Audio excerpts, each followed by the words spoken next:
Dear viewers, हमारे दृष्टि PCS channel पर अब से हर रोज शाम 6 बजे राज्य विशेष करंट अफेयर्स देखना न भूलें। धन्यवाद।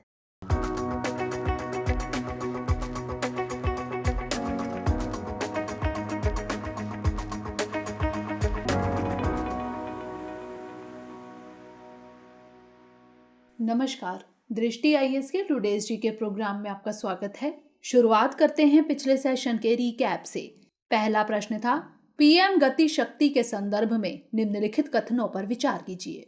1. इसका मकसद बुनियादी ढांचा परियोजनाओं की प्लानिंग एवं कार्यान्वयन समन्वित रूप से करना है। 2. यह सभी मंत्रालयों की विकास परियोजनाओं को एक साथ लाने वाला एक डिजिटल प्लेटफॉर्म है। 3. इसमें सड़क, रेलवे, हवाई अड्डे, बंदरगाह, परिवहन, जलमार्ग और लॉजिस्टिक्स इंफ्रास्ट्रक्चर शामिल होंगे। ऊपर दिए गए कथनों में से कौन से सही हैं? इसका सही जवाब था केवल 1 और 3। अगला प्रश्न था, लोकपाल के संदर्भ में निम्नलिखित कथनों पर विचार कीजिए। 1. सुप्रीम कोर्ट का केवल सेवानिवृत्त मुख्य न्यायाधीश ही लोकपाल का चेयरमैन बन सकता है। 2. लोकपाल के पास प्रधानमंत्री के खिलाफ भी भ्रष्टाचार के आरोपों की जांच करने का अधिकार होता है। 3. यह 10 लाख रुपए से अधिक विदेशी चंदा प्राप्त करने वाले समाज या ट्रस्ट या निकाय के खिलाफ भी भ्रष्टाचार के आरोपों की जांच कर सकता है। ऊपर दिए गए कथनों में से कौन से सही हैं? इसका सही जवाब था केवल 2 और 3। अगला प्रश्न था, बजट 2022-23 के संदर्भ में निम्नलिखित कथनों पर विचार कीजिए। 1. इस बजट में अगले 25 वर्षों की अवधि को अमृत काल कहा गया है। 2. चालू वित्त वर्ष यानी 2021-22 में भारत की आर्थिक वृद्धि सकल घरेलू उत्पाद का 9.2% होने का अनुमान है, जो सभी बड़ी अर्थव्यवस्थाओं में सबसे अधिक है। ऊपर दिए गए कथनों में से कौन सा यहाँ से सही है या फिर है? इसका सही जवाब था 1 और 2 दोनों। अगला प्रश्न था, होयसल मंदिर के संदर्भ में निम्नलिखित कथनों पर विचार कीजिए। 1. इसे 12वीं-13वीं शताब्दी में बनाया गया था। 2. होयसल के सभी मंदिर भगवान विष्णु को समर्पित हैं। उपर्युक्त में से कौन सा यहाँ से कथन सही है या फिर है? इसका सही जवाब था केवल 1। अगला प्रश्न था, निम्नलिखित युग्मों पर विचार कीजिए। नदी और उद्गम स्थल। कृष्णा महाराष्ट्र में महाबलेश्वर, कावेरी कोडागु ब्रह्मगिरी रेंज, पेन्ना चिक्कबल्लापुरा वेलिकोंडा रेंज, गोदावरी नासिक। ऊपर दिए गए युग्मों में से कौन से सही सुमेलित हैं? इसका सही जवाब था 1, 2, 3 और 4। अगला प्रश्न था, Laureus world breakthrough of the year award के संबंध में निम्नलिखित कथनों पर विचार कीजिए। 1. नीरज चोपड़ा इस पुरस्कार के लिए नामित होने वाले पहले भारतीय एथलीट हैं। 2. डेनियल मेदवेदेव और एम्मा रादुकानु भी पुरस्कार के लिए नामित लोगों में शामिल है। उपर्युक्त में से कौन सा यहाँ से कथन सत्य है या फिर है? इसका सही जवाब था केवल 2। अगला प्रश्न था, सिंधु जल संधि के संबंध में निम्नलिखित कथनों पर विचार कीजिए। 1. इसमें संयुक्त राष्ट्र द्वारा मध्यस्थता की गई थी। 2. इस संधि के तहत पूर्वी नदियों का पानी पाकिस्तान एवं पश्चिमी नदियों का पानी भारत को दिए जाने का प्रावधान है। उपर्युक्त में से कौन सा यहाँ से कथन सत्य है या फिर है? इसका सही जवाब था ना तो 1 और ना ही 2। अगला प्रश्न था, भारत के डीप ओशन मिशन के संबंध में निम्नलिखित कथनों पर विचार कीजिए। 1. यह पृथ्वी विज्ञान मंत्रालय का मिशन है। 2. समुद्रयान डीप ओशन मिशन का हिस्सा है। उपर्युक्त में से कौन सा यहाँ से कथन सत्य है या फिर है? इसका सही जवाब था 1 और 2 दोनों। अगला प्रश्न था, भारत का पहला ग्राफीन इनोवेशन सेंटर किस राज्य या केंद्र शासित प्रदेश में स्थापित किया जाएगा? इसका सही जवाब था केरल। अंतिम प्रश्न था, कोवी स्विफ्ट के संबंध में निम्नलिखित कथनों पर विचार कीजिए। 1. यह rapid antigen home testing kit है। 2. इसे माईलैब डिस्कवरी सॉल्यूशंस द्वारा विकसित किया गया है। उपर्युक्त में से कौन सा यहाँ से कथन सही है या फिर है? इसका सही जवाब था केवल 2। शुरुआत करते हैं आज के सेशन की। सबसे पहले देखेंगे अभ्यास प्रश्न। अंतर्राष्ट्रीय वित्तीय सेवा केंद्र यानी IFSC निम्नलिखित में से कौन सी सेवाएं प्रदान करता है? 1. व्यक्तियों, निगमों और सरकारों के लिए धन जुटाना। 2. वैश्विक कर प्रबंधन। 3. बीमा और पुनर्बीमा। 4. अंतर्राष्ट्रीय निगमों में विलय और अधिग्रहण गतिविधियां। नीचे दिए गए कूट का प्रयोग कर सही उत्तर चुनिए। केवल 1, 2 और 3, केवल 2, 3 और 4, केवल 1, 3 और 4 या फिर 1, 2, 3 और 4। इसका सही जवाब है ऑप्शन डी, 1, 2, 3 और 4। वित्त मंत्री निर्मला सीतारमण ने गिफ्ट सिटी में एक अंतर्राष्ट्रीय मध्यस्थता केंद्र स्थापित करने की घोषणा की। गिफ्ट IFSC भारत का पहला अंतर्राष्ट्रीय वित्तीय सेवा केंद्र है। अंतर्राष्ट्रीय वित्तीय सेवा केंद्र यानी IFSC निम्नलिखित सेवाएं प्रदान करता है: व्यक्तियों, निगमों और सरकारों के लिए धन जुटाना, वैश्विक कर प्रबंधन, वेल्थ मैनेजमेंट, बीमा और पुनर्बीमा और अंतर्राष्ट्रीय निगमों में विलय और अधिग्रहण गतिविधियां। तो इस तरह इस प्रश्न का सही जवाब है ऑप्शन डी, 1, 2, 3 और 4। हमारे वीडियो अंग्रेजी में देखने के लिए फॉलो करें हमारा ही दूसरा YouTube चैनल दृष्टि IAS English.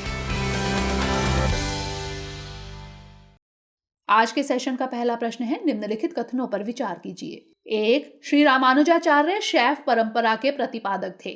2, statue of equality Hyderabad में स्थित है। उपरोक्त में से कौन सा यहाँ से कथन सही है या फिर है? केवल 1, केवल 2, 1 और 2 दोनों या फिर ना तो 1 और ना ही 2। इसका सही जवाब है ऑप्शन बी, केवल 2।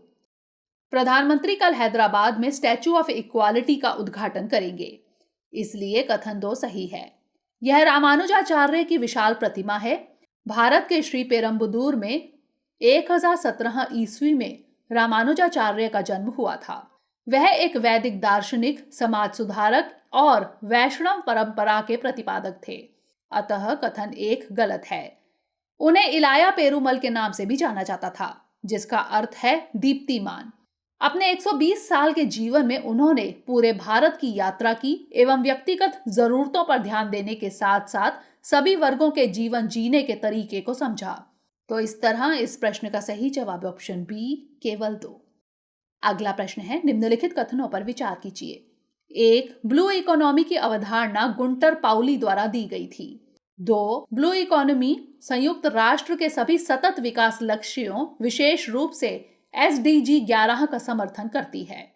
उपर्युक्त में से कौन सा यहाँ से कथन सही नहीं है या फिर है? केवल 1, केवल 2, 1 और 2 दोनों या फिर ना तो 1 और ना ही 2। इसका सही जवाब ऑप्शन बी, केवल 2, यानी पहला कथन सही है। 2030 तक भारत सरकार के न्यू इंडिया विजन में ब्लू इकोनॉमी को विजन का छठा आयाम बताया गया है। ब्लू इकोनॉमी की अवधारणा गुंटर पाउली ने अपनी पुस्तक the blue economy 10 Years 100 Innovations 100 Million Jobs में दी थी, अतः कथन 1 सही है। ब्लू इकोनॉमी का तात्पर्य आर्थिक विकास के लिए समुद्री संसाधनों का सतत उपयोग करना है। ब्लू इकोनॉमी सामाजिक समावेश, पर्यावरणीय स्थिरता के साथ ओशन इकोनॉमी के विकास के एकीकरण पर जोर देती है। यह सतत विकास लक्ष्य यानी SDG 14 में दिखता है। SDG 14 सतत विकास के लिए महासागरों, समुद्रों और समुद्री संसाधनों के संरक्षण और उनके सतत उपयोग की बात करता है, अतः कथन 2 सही नहीं है। तो इस तरह इस प्रश्न का सही जवाब ऑप्शन बी, केवल 2। अगला प्रश्न है, राज्य चुनाव आयोग के संबंध में निम्नलिखित कथनों पर विचार कीजिए। 1, राज्य चुनाव आयोग स्थानीय निकाय चुनावों के लिए अपनी मतदाता सूची तैयार करने के लिए स्वतंत्र होते हैं। 2, वे मुख्य रूप से जन प्रतिनिधित्व अधिनियम 1950 द्वारा शासित यानी गवर्न होते हैं। उपर्युक्त में से कौन सा यहाँ से कथन सही है या फिर है? केवल 1, केवल 2, 1 और 2 दोनों या फिर ना तो 1 और ना ही 2। इसका सही जवाब है ऑप्शन ए, केवल 1। हाल ही में कानून और न्याय मंत्री ने राज्यसभा में बताया कि कॉमन मतदाता सूची और एक साथ चुनाव कराने के संदर्भ में प्रतिनिधित्व अधिनियम 1951 में संशोधन करने की केंद्र सरकार की अभी कोई योजना नहीं है। प्रत्येक राज्य चुनाव आयोग को राज्य के अधिनियमों द्वारा शासित यानी गवर्न किया जाता है, अतः कथन 2 सही नहीं है। कुछ राज्यों के कानून राज्य चुनाव आयोग को यह अधिकार देते हैं कि वे स्थानीय निकाय चुनावों के लिए भारत निर्वाचन आयोग के मतदाता सूची का इस्तेमाल कर सकते हैं। स्थानीय निकाय चुनावों के लिए उत्तर प्रदेश, उत्तराखंड, ओडिशा, असम, मध्य प्रदेश, केरल, ओडिशा आदि राज्यों की अपनी मतदाता सूची है। ये राज्य निकाय चुनावों के लिए चुनाव आयोग की सूची का उपयोग नहीं करते हैं। राज्य चुनाव आयोग द्वारा नगरपालिका और पंचायत चुनाव कराया जाता है। वे स्थानीय निकाय चुनावों के लिए अपनी मतदाता सूची तैयार करने के लिए स्वतंत्र होते हैं। अतः कथन 1 सही है। तो इस तरह इस प्रश्न का सही जवाब है ऑप्शन ए, केवल 1। अगला प्रश्न है, चिल्का झील के संदर्भ में निम्नलिखित कथनों पर विचार कीजिए। 1, यह दुनिया का सबसे बड़ा लैगून है। 2, यह भारत की पहली रामसर साइट है। 3, इसमें आकर्षण का मुख्य केंद्र इरावदी डॉल्फिन है, जिन्हें अक्सर सतपाड़ा द्वीप के पास देखा जाता है। उपरोक्त में से कौन सा यहाँ से कथन सही है या फिर है? केवल 1 और 2, केवल 2 और 3, केवल 3 या फिर 1, 2 और 3? इसका सही जवाब है ऑप्शन बी, केवल 2 और 3। हाल ही में चिल्का विकास प्राधिकरण ने लैगून के वनस्पतियों और जीवों का वार्षिक सर्वेक्षण किया। चिल्का एशिया का सबसे बड़ा और दुनिया का दूसरा सबसे बड़ा लैगून है। अतः कथन 1 गलत है। यह दक्षिण एशिया की सबसे बड़ी खारे पानी की झील है। 1981 में चिल्का झील को रामसर कन्वेंशन के तहत अंतर्राष्ट्रीय महत्व की पहली भारतीय आर्द्र भूमि के रूप में निर्दिष्ट किया गया था। यानी चिल्का भारत की पहली रामसर साइट है। अतः कथन 2 सही है। चिल्का में आकर्षण का मुख्य केंद्र इरावदी डॉल्फिन है, जिन्हें अक्सर सतपाड़ा द्वीप के पास देखा जाता है। इसलिए कथन 3 सही है। लैगून क्षेत्र में लगभग 16 वर्ग किलोमीटर में फैले बड़े नलबाना द्वीप यानी फॉरेस्ट ऑफ रीड्स को 1987 में पक्षी अभयारण्य घोषित किया गया था। कालीजाई मंदिर चिल्का झील में एक द्वीप पर स्थित है। कैस्पियन सागर, बैकाल झील, अरल सागर, मध्य और दक्षिण पूर्व एशिया, लद्दाख और हिमालय से यहाँ पक्षी आते हैं।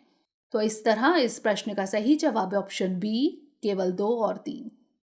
अगला प्रश्न है, निम्नलिखित कथनों पर विचार कीजिए। 1, अनुच्छेद 82 के तहत संसद प्रत्येक जनगणना के बाद एक परिसीमन अधिनियम लागू करती है।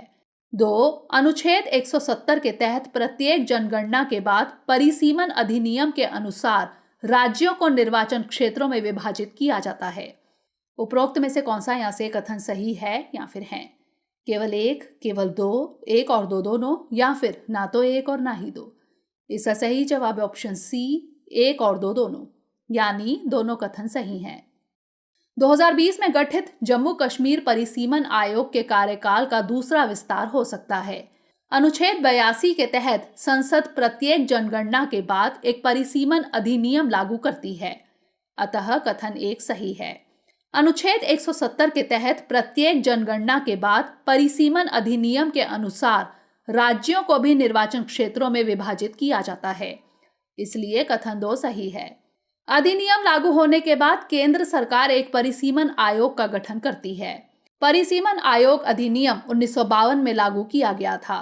1952, 1962, 1972 और 2002 के अधिनियमों के तहत 4 बार यानी 1952, 1963, 1973 और 2002 में परिसीमन आयोगों का गठन किया गया था। 1981 और 1991 की जनगणना के बाद कोई परिसीमन नहीं हुआ है। तो इस तरह इस प्रश्न का सही जवाब है ऑप्शन सी, 1 और 2 दोनों। अगला प्रश्न है, चंद्रयान मिशन के संबंध में निम्नलिखित कथनों पर विचार कीजिए। 1, चंद्रयान 3 में केवल रोवर और लैंडर होगा। 2, चंद्रयान 2 को चंद्रमा के उत्तरी ध्रुव पर भेजा गया था। ऊपर दिए गए कथनों में से कौन सा यहाँ से सही है या फिर है? केवल 1, केवल 2, 1 और 2 दोनों, या फिर ना तो 1 और ना ही 2?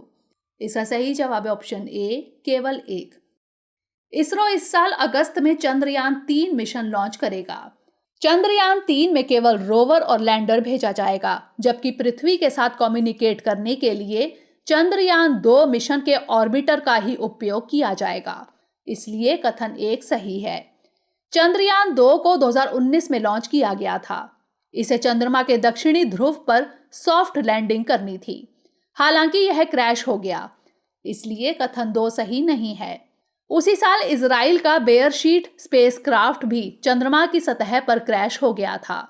यदि भारत सफलतापूर्वक सॉफ्ट लैंडिंग कर लेता है तो ऐसा करने वाला यह दुनिया का चौथा देश और चंद्रमा के दक्षिणी ध्रुव के पास ऐसा करने वाला पहला देश बन जाएगा।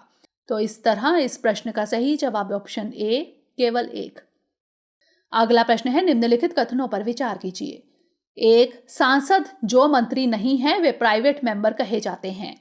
2. जो सांसद प्राइवेट मेंबर बिल पेश करना चाहते हैं उन्हें कम से कम 1 महीना पहले नोटिस देना होता है।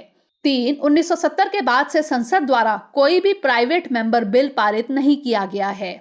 ऊपर दिए गए कथनों में से कौन सा यहाँ से सही है या फिर है? केवल 1 और 3, केवल 2, केवल 1 और 2 या फिर 1, 2 और 3? इसका सही जवाब है ऑप्शन डी, 1, 2 और 3, यानी सभी कथन सही हैं। लोकसभा में आज बहुत सारे प्राइवेट मेंबर बिल पेश किए गए। सांसद जो मंत्री नहीं है वे प्राइवेट मेंबर कहे जाते हैं, इसलिए कथन 1 सही है। प्राइवेट मेंबर द्वारा पेश किए गए बिल को प्राइवेट मेंबर बिल कहा जाता है।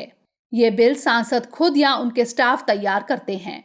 जो सांसद प्राइवेट मेंबर बिल पेश करना चाहते हैं उन्हें कम से कम 1 महीना पहले नोटिस देना होता है, इसलिए कथन 2 सही है।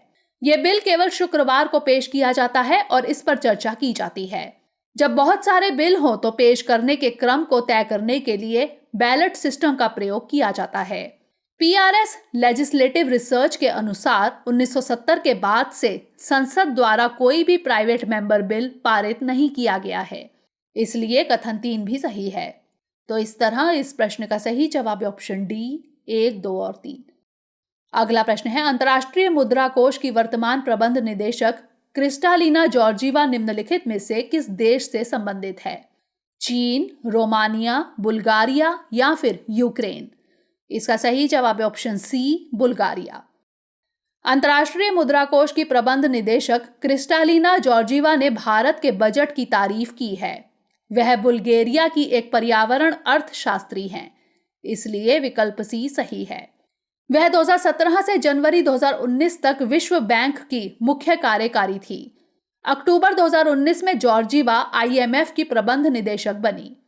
आपको बता दें कि जॉर्जीवा के कार्यकाल में ही विश्व बैंक के तत्कालीन मुख्य अर्थशास्त्री पॉल रोमर ने सबसे पहले विश्व बैंक की ease of doing business ranking पर संदेह जताया था। बाद में विश्व बैंक ने इसे नहीं जारी करने का निर्णय लिया। तो इस तरह इस प्रश्न का सही जवाब है ऑप्शन सी, बुल्गारिया। अगला प्रश्न है, निम्नलिखित में से कौन सी या सा कंट्रोलर जनरल ऑफ अकाउंट्स की जिम्मेदारी या कर्तव्य नहीं है?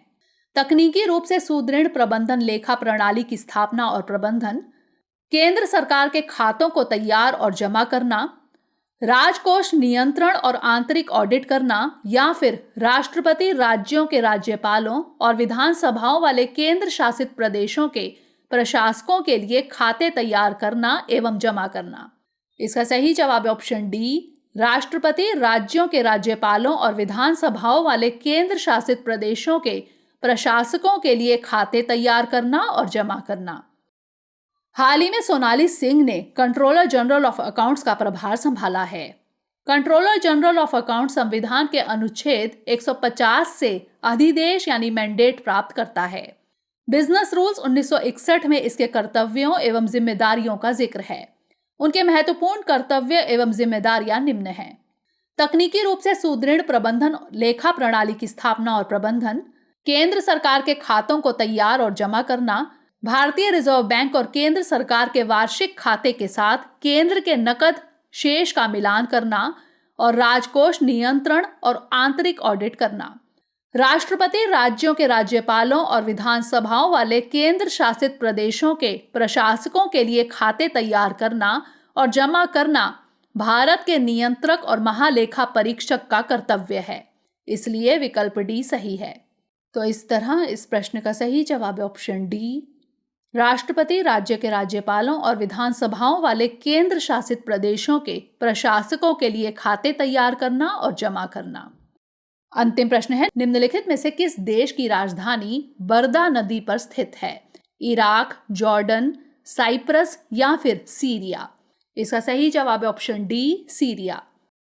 अमेरिकी अधिकारियों का कहना है कि सीरिया में इस्लामिक स्टेट का लीडर अबू इब्राहिम अल कुरैशी मारा जा चुका है। सीरिया दक्षिण पश्चिम एशिया में भूमध्य सागर के पूर्वी तट पर स्थित एक देश है। इसकी राजधानी दमिश्क है जो बर्दा नदी पर स्थित है, इसलिए विकल्प डी सही है। तो इस तरह इस प्रश्न का सही जवाब है ऑप्शन डी, सीरिया। अब नोट कर लेते हैं आज का अभ्यास प्रश्न।